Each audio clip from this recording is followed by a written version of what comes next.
எல்லோருக்கும் வணக்கம். நான் ரொம்ப நல்லா இருக்கேங்க. நீங்கள் எல்லோரும் நல்லா இருப்பீங்கன்னு நினைக்கிறேன். நம்ம கோழி வளர்ப்பு ரொம்ப நல்ல முறையில் போயிட்டுருக்குங்க. நம்ம வீடியோவும் நல்ல முறையில் ரீச் ஆகி போயிட்டுருக்குங்க. அதுக்கு முதல் காரணம் நீங்கள் தாங்க. அதுக்கப்புறம் தான் என்னோடய உழைப்புன்னு சொல்லலாம். நல்லா ஆதரவு கொடுக்குறீங்க. என்னாலலாம் சாதிக்க முடியுமா, ஒரு வீடியோ போட்டு வெளி உலகத்துக்கு வர முடியுமா, நினச்சதெல்லாம் தாண்டி ஒரு சக்ஸஸ்ஃபுல்லாக போயிட்டுருக்கேங்க.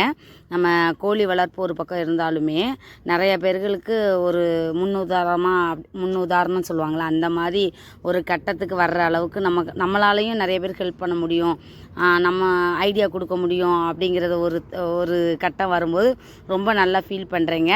இதோட நம்ம சக்ஸஸையும் வெளி உலகத்துக்கு காட்டணும் அப்படிங்கிறதுல உறுதியாக இருக்கீங்க.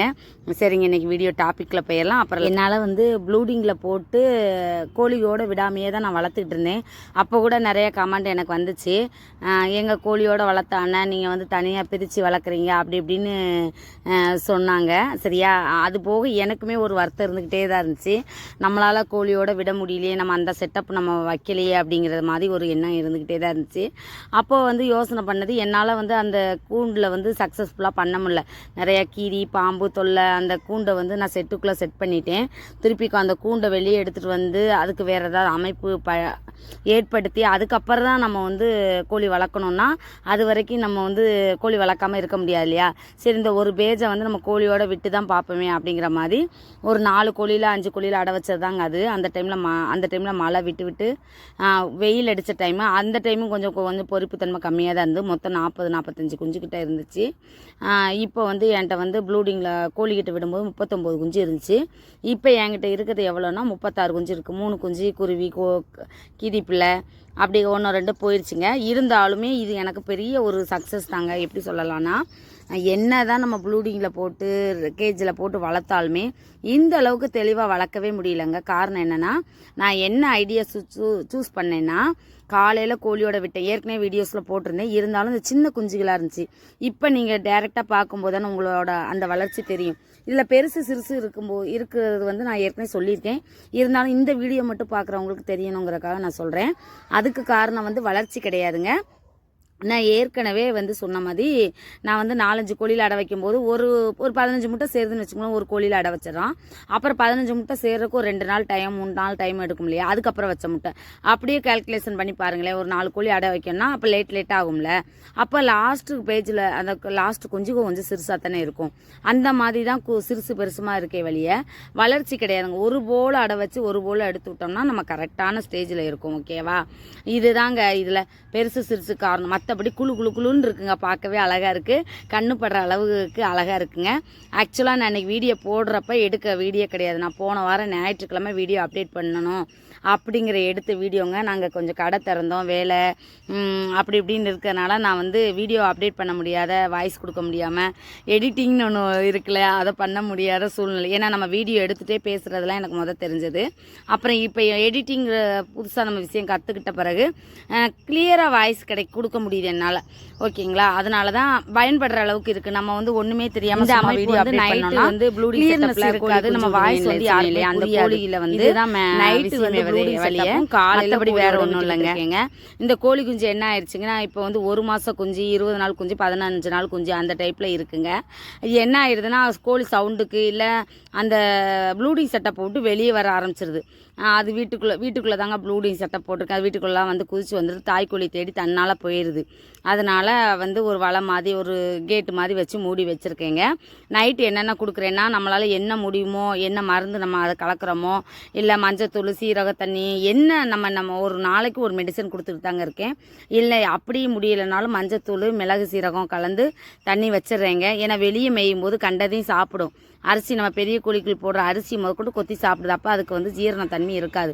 நம்ம உள்ளே கொடுக்கும்போது நல்லா கோழி தீவனம் கொடுத்து நல்ல சத்துள்ள நான் அந்த புண்ணாக்கு தண்ணியும் வச்சிடுறேங்க. இப்போ காலையில் நேரம் அந்த கோழியோட விட்டுட்டேன். எப்படி இருக்குன்னு பாருங்கள். இதுவும் என்னால் சக்ஸஸ் பண்ண முடியுமான்னு ஒரு டவுட்டே இருந்துகிட்டு இருந்துச்சு. இதுவும் சக்ஸஸ் தாங்க. நானாக ஐடியா பண்ணி பண்ணதாங்க. யாரோட சேனலோ யாரோட ஐடியாவும் கேட்கல, எனக்கா தோணுச்சு, நான் பண்ணேன். சக்ஸஸ் தாங்க. யாராவது ட்ரை பண்ணி பாருங்கள். எப்படின்னா, ப்ளூடிங்கிலேருந்து எடுத்து விட்டு கோழியோட, அதாவது ஃபஸ்ட்டு பொரிச்ச குஞ்சுகள்லாம் கோழியோட ப்ளூடிங்கில் போட்டுட்டேன். அப்புறம் பொரிச்ச குஞ்சு இந்த கோழியில் லாஸ்ட் குஞ்சு பொரிக்கும் போது எல்லாம் சேர்த்துட்டேன். எல்லாமே ஒரு குஞ்சு தவறாமல் இந்த கோழி சேர்த்துக்கிடுச்சிங்க. காலையில் கோழியை பிரித்து கொண்டு போய் கூட்டுக்குள்ளே ஒரு இடத்துல மூடி வச்சிடுறேங்க. அதாவது நைட்டு வந்து மூடி வச்சிடுறேங்க, காலையில் வந்து கோழியோட விட்டுறேங்க. இதாங்க செட்டப்பு. இப்போ என்ன செய்கிறேன்னா, இப்போ ஒரு 3 நாள் அது அந்த இது வீடியோ எடுக்கலைன்னா அடுத்த வீடியோஸில் உங்களுக்கு அப்டேட் பண்ணுறேன். அடுத்து வந்து ப்ளூடிங் செட்டப்பில் அடுத்து கோழி குஞ்சு வந்துருச்சு, பிறந்து வந்துருச்சு. அதனால் வந்து உள்ளே கொண்டு போகல. அதை விட இது வந்து எச்சங்கள் அதிகமாக போட ஆரம்பிச்சிச்சு. இனி வீட்டுக்குள்ளே கொண்டு போகக்கூடாதுனால வெளியே ஒரு சின்ன கூடு செட்டப் பண்ணி அந்த கூடில் தாய்க்கோழியோடவே நைட்டு விட்டுறேங்க. இது என்னென்னா, மழை விட்டு விட்டு பெஞ்சிக்கிட்டு இருக்கிறதுனால கோழிக்கு வந்து அயோடின், அதாவது தாதுப்பு நைட் சாயந்தர நேரம் வந்து கலக்கி எல்லா கோழிக்கும் வைக்கிறேங்க. மருந்து டேப்லெட் கொடுத்தாங்க கால்நடை ஹாஸ்பிட்டல். அந்த இதெல்லாம் ஏற்கனவே காட்டினேன் இல்லையா, அந்த வீடியோஸ் உள்ள மருந்து எல்லாமே கலக்கி தீவனத்தை கலக்கி கொஞ்சம் வச்சுருவோம் நம்ம எதுக்கும் பாதுகாப்புக்கு அப்படிங்கன்னா பெரிய கோழிகளுக்கு கலக்கிட்டு இருக்கேங்க. இதுவுமே ஒரு ஐடியா தான். நம்ம வந்து சின்ன குஞ்சுகளே பார்த்துட்டு இருந்தால் பெரிய கோழியை கவனிக்காமல் விட்டோம்னா அடுத்து பேஜுக்கு முட்டை எல்லாமே வேணும்ல, இதை கொஞ்சம் கவனிக்க வேண்டியிருக்கு. இந்த வீடியோ கொஞ்சம் லென்த்தான வீடியோவை தான் எடுத்தேன், கொஞ்சம் கிளியராக அப்டேட் பண்ணுவோன்ட்டு. கொஞ்சம் லென்த்தாக இருக்கிறதுக்கு சாரி, ஏன்னா ஃபுல்லாகவே அப்டேட் பண்ணி ஆகணும் இல்லையா, நம்ம என்ன செய்கிறோம் ஏது செய்கிறோம் எல்லாமே வந்து ஓரளவுக்கு உங்களுக்கு அப்டேட் பண்ணால் தான் நம்ம அடுத்து தெளிவான விளக்க சொல்ல முடியும். இன்றைக்கி கூட ஒரு கமெண்டில் போட்டிருந்தாங்க, 1 ஏக்கர் பண்ணையில் வந்து கோழி குஞ்சு எவ்வளோ கோழி வளர்க்க முடியும்னு கமெண்டில் போட்டிருந்தாங்க. ஏதாவது 10 சென்ட்லேயே கூட நம்ம நிறைய வளர்க்கலாங்க. அதுக்கு வந்து காரணம் என்னென்னா, கேஜி செட்டப்பு அப்படிங்கிறத ஒன்று கொண்டு வந்துட்டோன்னா 100-200 கோழி 10 சென்ட்லேயே வளர்க்கலாம். 1 ஏக்கர் இடத்துல நீங்கள் வளர்க்கலாமான்னு கேட்டிங்கன்னா பெருவிடை சிறுவிடை எல்லாத்துக்குமே ஒரே அளவு தாங்க. நீங்கள் வந்து 1 ஏக்கருக்கு மேலே போகாத அளவு கண்டிப்பாக பென்சிங் பண்ணி ஆகணும். பென்சிங் பண்ணணும், இல்லை காம்பவுண்ட் வால்வு ஏதாவது ஒன்று இப்போ சேஃப்டி இருந்தால் மட்டுமே நம்ம வந்து எவ்வளோ கோழி வேணாலும் நீங்கள் 1000 கூட வளர்க்கலாம். அந்த அளவுக்கு நம்ம செட்டப் பண்ணணும். ஆனால் கோழியை குறைச்சிக்கிட்டு வருமானத்தை அதிகம் பண்ணுறதுக்கு என்ன பண்ணுறது அப்படிங்கிறத பாருங்கள். அதுதான் நல்ல ஐடியாஸ்கள். 100-200 கோழிக்கு மேலே வச்சுருந்தோன்னா ஒரு வேளை ஸ்ப்ரெட் ஆச்சுன்னா எல்லாமே இதாயிரும். கோழி குஞ்சுகளை விற்க பாருங்கள். வருமானத்துக்கு என்ன செய்யலான்னு யோசித்து செய்யுங்க. எல்லாமே எடுத்தோம் கவுத்தம் செய்யாதீங்க. பணம் பெரட்டி நம்ம எல்லாமே பண்ணுறோன்னு வச்சுக்கோங்களேன், அதை வந்து இதிலேருந்து லாபம் எடுக்கிறதுக்கு கொஞ்சம் டைம் ஆகும். அது வரைக்கும் பொறுமை நமக்கு பத்தாது. அதனால் நம்ம கை காசு வச்சே நம்மளால் வந்து அடிஷ்னல் தொழிலாகவே எல்லோரும் செய்ய ஆரம்பிங்க. இதுதான் நமக்கு வந்து அடுத்த கட்டத்துக்கு கொண்டு போவோமே வெளியே, நம்ம கடன் வாங்கி உள்ளே போட்டு அதை பண்ணி இதை பண்ணி நம்ம இதில் ஜெயிச்சிடலாமான்னு வந்தோம்னா அந்த மைண்டே தான் நமக்கு இருக்கும். ஐயோ வருமானம் இல்லையேங்கிறதுலையே நம்ம கோழி மேலே கவனம் செலுத்த மாட்டோங்க. இது வந்து ஒரு சுதந்திரமாக ஒரு அது என்ன சொல்கிறது, அதுக்கு என்ன வார்த்தை சொல்கிறதுனே தெரிலங்க. ஒரு அனுபவபூர்வமாக ஒரு அனுபவித்து, அதாவது இன்ட்ரெஸ்ட்டு எவ்வளோ தூரம் இன்ட்ரெஸ்ட் இருக்குமோ அந்த அளவுக்கு வந்து இதில் வந்து லாபம் வருங்க கண்டிப்பாக. இன்ட்ரெஸ்ட் எப்போ குறையுதோ நட்டம் வருங்க கண்டிப்பாக. இதுதான் உண்மை. எனக்கு இன்ட்ரெஸ்ட் இருக்கான்னு கேட்டால் இன்ட்ரெஸ்ட் இருக்குங்க. நம்ம ஃபேமிலி ப்ராப்ளம், அடுத்து ஏதாவது ஒரு நம்ம வேறு இதுலையா மைண்டு கொஞ்ச நாள் கொண்டு போனோம்னா கண்டிப்பாக இதில் இழப்பீடு இருக்க தான் செய்யும். அது எந்த மாதிரி இழப்பீடுனா, கோழி முட்டை வந்து 3 நேரம் கலெக்ட் பண்ணணுங்க. 3 நேரம் கலெக்ட் பண்ணால் காலையிலே சில கோழி விட்டுரும், சாயந்தரமும் சில கோழி விட்டோம். சரி, ஒரு முட்டை தான் 2 முட்டை தான் வேஸ்ட்டானா போயிட்டு போகுது அப்படின்னு நினைக்க முடியாது இல்லையா. ஒரு முட்டை 20 ரூபாய்க்கு விற்கிறாங்க, ஒரு கோழி குஞ்சு பொரிச்சு 55 ரூபாங்க. இப்படிலாம் யோசித்து பார்த்தா எங்கேயோ போயிடும். நம்ம வீட்டுக்கு கூட நம்ம பிள்ளைங்களுக்கு முட்டை கொடுக்குறதுக்கு யோசித்து கொடுப்போம். இது நிறைய பேருக்கு கோழி வளர்க்குறவங்களுக்கு தெரிஞ்ச விஷயந்தான். இந்த லேசாக உடஞ்சிருந்தா கூட நம்ம எடுத்துகிட்டு வந்து நம்ம பிள்ளைங்களுக்கு கொடுத்துக்கலாம், பொரிச்சு கொடுத்துக்கலாம், நம்ம வீட்டுக்கு யூஸ் பண்ணிக்கலாம். இப்படி நிறைய விஷயங்கிற வேஸ்டாக்கு மனசு வராது இல்லையா. அதனால கோழி ரொம்ப கவனமாக தான் காலையிலேயும் நான் தீவனம் 5 கோழி 10 கோழி இது என்ன 10-11 மணிக்கு நான் திறந்து விடுறேன். ஏன்னா 10-9 நம்ம 8 மணிக்கு 7 மணிக்கெல்லாம் திறந்து விட்டோம்னா அந்த வளர்க்குள்ள அது என்ன செய்தி எல்லாரும் செய்யுது அப்படிங்கிறத நல்லாவே கொஞ்சம் வெயிலாக நம்ம பண்ணி ஆகணும். இந்த கோழி ரொம்ப தூரத்துக்கு கூட்டிகிட்டு போக மாட்டேங்க. நான் ஒரு கட்டத்தில் அதாவது ஒரு குறிப்பிட்ட ஸ்டேஜுக்கு அடைச்சி வச்சு தான் வளர்க்கணும்னு பார்க்குறேன். எனக்கு சுத்தமாகவே டைம் இல்லைங்க. நான் செய்கிறக்குள்ளேயே நிறைய கோழி குஞ்சு ஒன்று போக தான் செய்யுது. இருந்தாலும் கொஞ்சம் ஒரு இதில் கட்டுப்பாடில் வச்ச மாதிரி வச்சுருக்கேங்க. ஓரளவுக்கு தீவனம் தண்ணி எல்லாமே காலையிலையும் கோழியோடு சேர்த்து வச்சுட்டு தான் அதுக்கப்புறம் தான் திறந்து விட்டு நகட்டி விடுறேன். அப்போ நைட்டும் நம்ம தீவனம் நல்லா கோழி குஞ்சுகள் கொடுத்துறோம், காலையிலையும் கொடுத்துட்றோம். அப்படிங்கும்போது அந்த கோழி குஞ்சு ஓரளவுக்கு அந்த பகல் நேரத்தில் மட்டும்தான் கொஞ்சம் மேயுதுன்னு சொன்னாலும் அந்த சாணி எல்லாம் இருக்குது இல்லையா, அதை கிண்டி கொடுக்குது. ஓரளவுக்கு அந்த கரையான் அந்த மாதிரிலாம் சாப்பிடுது. இருந்தாலும் அதை தாண்டி ஏதாவது ஒரு வித்தியாசமான செரிமானம் ஆகாத பொருளை சாப்பிட்டுச்சுன்னா என்ன பண்ணுறதுங்கிறக்காக தான் நான் அந்த மஞ்சத்தூள் அந்த மிளகு சீரகம் செரிமானத்துக்கு கொடுத்துக்கிட்டு இருக்கேன். இதில் எதுவுமே ஃபெயிலியர் நல்லாவே இருக்குது. க்ரோத் நல்லாவே தனியாக தெரியுது. வால்லாம் முளைச்சி தனியாகவே தெரியுது. ஒருத்தவங்க கமெண்டில் கேட்டாங்க, என்னால் கமெண்டில் வந்து டைப் பண்ணி சரியாக விளக்கம் கொடுக்க முடியல. கமெண்டை ஃபுல்லாகவே நான் வந்து ஞாபகப்படுத்தி அடுத்தடுத்த வீடியோஸ்லாம் அப்ளை பண்ணிடுறேன். அடுத்த வீடியோவில் பார்த்துட்டே இருங்க. அடுத்தடுத்து நான் கமெண்ட் பண்ணதுக்கப்புறம் உள்ள வீடியோஸ்க்குள்ள பாருங்கள். இது என்ன கேட்டிருந்தாங்கன்னா, 1 மாதத்துலேருந்து 3 மாதத்துக்குள்ள எப்படி சேவல் கோழியை கண்டுபிடிக்கிறதுன்னு கேட்டிருந்தாங்க. சேவல் வந்து சீக்கிரமாக வளருங்க, அதை வச்சு கண்டுபிடிச்சிடலாம். கொஞ்சம் பூ வந்து அதிகமாக வரும். நான் ஒரு நாள் அது வந்து வீடியோ எடுத்து போடுறேங்க கண்டிப்பாக. ஒரு 2 மாதத்துக்கெல்லாமே சேவல் எது கோழி எதுன்னு 90% கண்டுபிடிச்சிடலாங்க.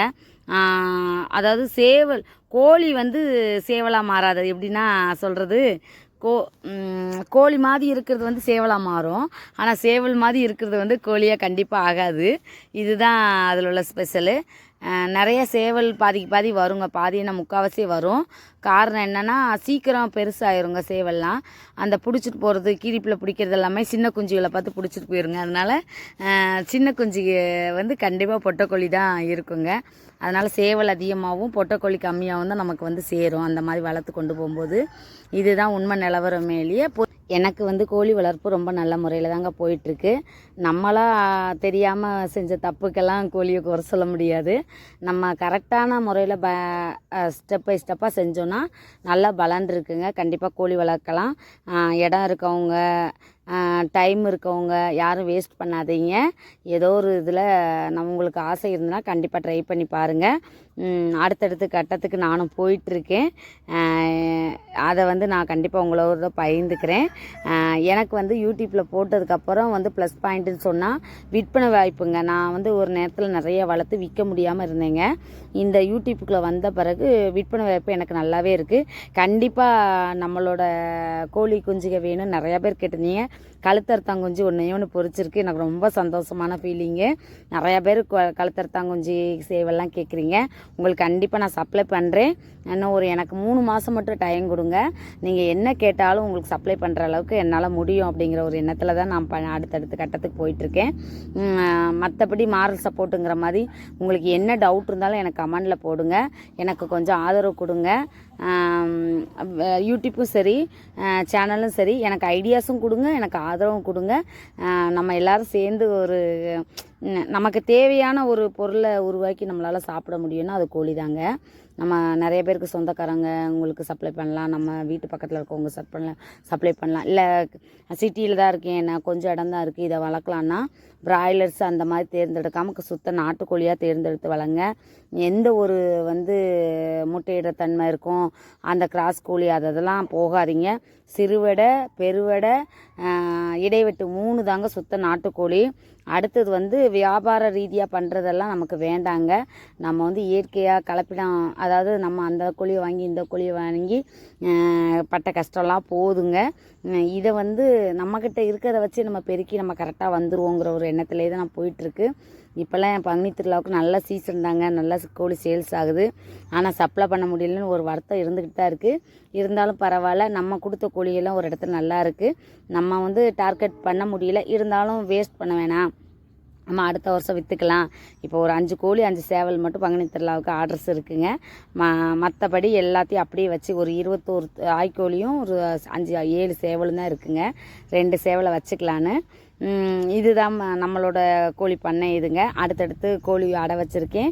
அப்டேட் வந்துக்கிட்டே இருக்குங்க. வீடியோ போடாததுக்கு ரொம்ப சாரிங்க. பாய்.